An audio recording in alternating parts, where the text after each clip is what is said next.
Hey, what's up, Unbroken Nation?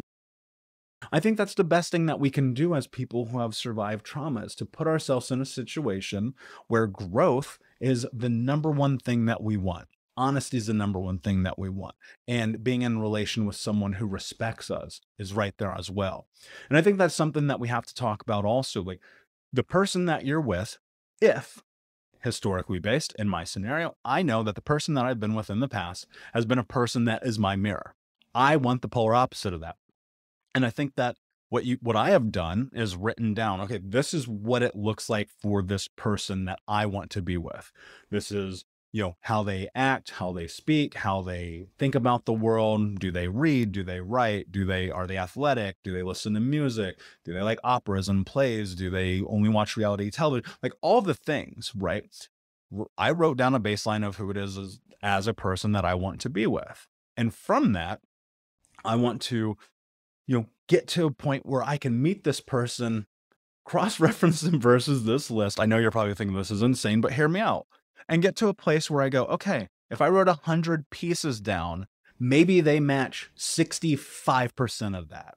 And that's a D minus passing grade. And I think for me, that's a good enough number.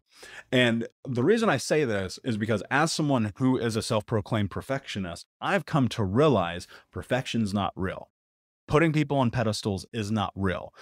Beauty is not real. It's in the eye of the beholder, as they say, right?